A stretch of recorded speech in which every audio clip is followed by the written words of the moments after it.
You're talking about a person who's disproportionately benefited by the cool factor of entrepreneurship, but I don't want that. I appreciate it, like, as you can imagine, like coming on stage and getting this kind of love from the 20-year-old set, it's like something I could have never dreamed of. It feels remarkable, but I'm unbelievably passionate about over-communicating the shortcomings of an environment where entrepreneurship is cool. It's the same way that being a professional athlete and a rapper is cool. Very few people can actually achieve it at a heavy, high level of success. So two things are important to me. One, I want to redefine what a successful entrepreneurship path looks like. Like, if you make $136,000 a year on a business that you run, that you like doing around something you like, and you can live that lifestyle, that is a remarkable feat. But that is not the picture we're painting of a successful entrepreneur. We're painting private jets and islands and all sorts of fucking ludicrous shit, you know? And so, I think it's remarkable. I mean, we need a level set. The 1% earners in our country, one of the richest countries in the world, the bottom of the 1% make $420,000 a year. Yet, like, everybody starts the conversation of macro big success at $1 million. Like, we're twisted. And we also have to talk way more about happiness. We also have to talk about what it looks like to have a scarlet letter of an L when your company fails in a world where you've never had a public loss in your life because you've played through a school system. There's a lot of things that we have not addressed. There are a lot of people right now that are flossing on Instagram as entrepreneurs who are gonna go into deep depression or even suicide when they take a massive L on the next correction in our economy, and that's going to be tough.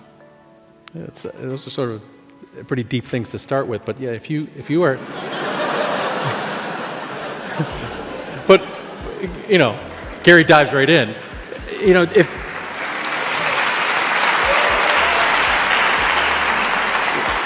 you know, in talking about mindset, and you're hitting it, we have one of the leading researchers on purpose-based identity as opposed to achievement-based identity, where people tie their self-esteem and their life to how, you know, results and success.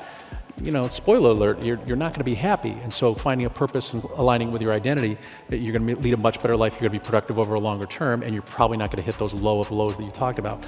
I want to step back really quickly because you mentioned it, but I want to talk about a gear that you feel you have and why. And so for those of you who don't know your background, can you talk about your family, where you grew up and how you grew up? I grew up really lucky in the fact that I had disproportionate adversity in the first decade of my life. You know, I was born in Belarus. We came to the US when I was 3. I lived in a studio apartment with 8 family members. You know, it was super immigrant, right? We didn't speak English. Like, you know, my dad, I didn't even know my dad until I was 14 years old and started working in his liquor store because he woke up to go to work before I woke up, and he got home after I fell asleep. I went on one family vacation in my entire life. You know, or two in my entire high school life, both to Disney World in Orlando, you know, stayed in a Holiday Inn. Like, we kept it humble. We didn't buy dumb shit, you know, like, you know, I basically wore liquor t-shirts my whole life through high school because they were free from the liquor store. Like, the level of humility and a lot of my ability to not worry about others was predicated on circumstance. Like, you know, and I really think that I'm the beneficiary of very good parenting and very lucky circumstances. And those lucky circumstances in my mind was I was never handed anything ever, ever.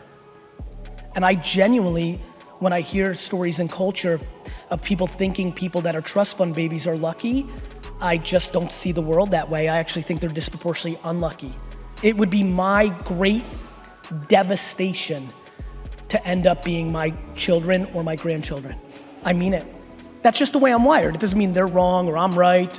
It just means that for me, the way I turned out, the chemicals in my body, the thought of being handed something or starting with that kind of thing where my achievements would always be undermined because everybody would say that it was handed to me would be devastating. I grew up judging Bill Gates and Warren Buffett when I was younger of giving away their money because I grew up in an immigrant family where you help each other, and I judged them heavily, and I was super wrong because I had no context. I was like, that's crazy, to a charity, like what? And now I understand. I want my kids to be happy, and I do not believe that disproportionately paying for their lifestyle puts them in a position to be happy. I really don't. I do not believe that. On the flip side, kids love to shit on their parents for doing that, but don't stop taking it. You're going to get lukewarm applause at USC for some of the kids here. Like, their parents are they're here with the parents. It's a really important point. I've been talking a lot about. Look, I hate when people shit on millennials, because the people that are shitting on the millennials are the one who fucking raised them.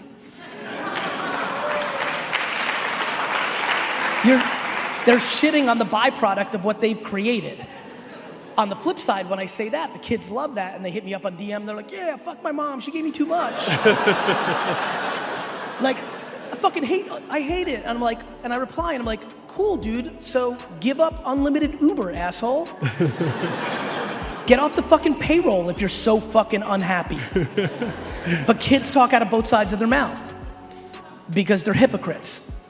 Because they want to floss in front of their friends, but what they don't realize is the quickest way to happiness is to stop taking the money.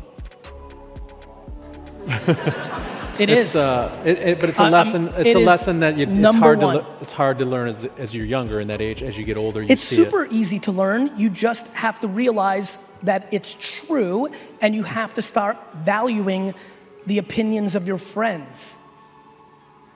You have to start valuing it? Stop. Okay, yeah, that's what I said. Yeah. I was like, that goes against everything that I think we're teaching. But can you, and so why do you feel with your upbringing, and that's an advantage, why did you sort of always feel you actually told my class, like, I just feel you can't beat me, straight up. Why do you feel you have... That was fun. Yeah. Why do you feel you sort of have a gear? Is it because you really enjoy the process and the work? I don't think anybody, look, I do not think anybody who goes to college and studies entrepreneurship can beat me in entrepreneurship. That doesn't mean it's right.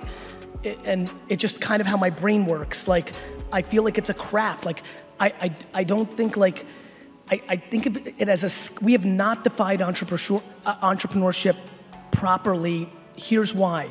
Again, I absolutely believe people that go to school for entrepreneurship can get better at entrepreneurship from that process. I desperately believe that entrepreneurship is a talent similar to singing and playing sports. And I think that I'm on that spectrum, and that gives me confidence in this one little narrow thing of entrepreneurship, because while everybody else was studying in school and like playing sports and doing whatever they were interested in, I was constantly entrepreneuring.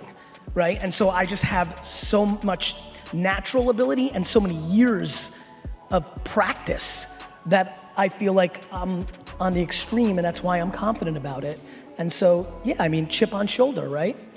No, and that's the only gear you've ever known, if that's what you've been hustling since you're a kid. You always look at what does a kid do when he or she's younger? Did she have a paper route? Did she hustle? You know, whatever it was. And you can tell when kids are on the right track. And entrepreneurship is scary, and you have to fight against the system, and you have to see things others don't, and you have to challenge norms. And I quit school in 3rd grade.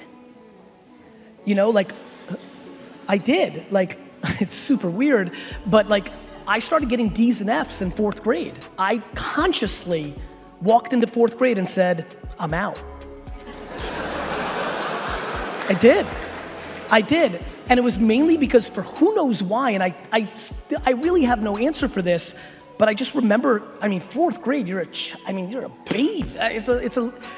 I'm looking at like other like, it's crazy to me that I actually had the thought process of, this isn't for me. I know who I am. I'm gonna be this, and I don't care about the periodic table. Some people are. But we say, go find me a kid who really is in it to win it, and like, bring us that person, even if she doesn't have perfect scores. It's natural talent. Yeah. It's not even in it to win it. The SAT perfect kids are in it to win it. It's talent. Yeah. So that matters. Like, I'm in it to win it to be a fucking pro football quarterback. I'm fucking in it to win it. It's not gonna happen. And we do not have the proper context around entrepreneurship. Until we start understanding the level of talent involved in it, we will always undermine how difficult it is, because we think it's a process. And that doesn't mean, again, this is why underlining that, We have to contextualize how awesome it is. We have to start putting on a pedestal, starting a direct-to-consumer, jam business on Shopify where you make $183,000 a year because you love making jam because you and your grandma made it, and like that being a massive success because you're happy as shit and you can live your lifestyle and you live under the means of $183,000 a year. We have to put that on a pedestal. That is when entrepreneurship can hit its golden era. This notion now of everybody building the next Instagram is ludicrous talk.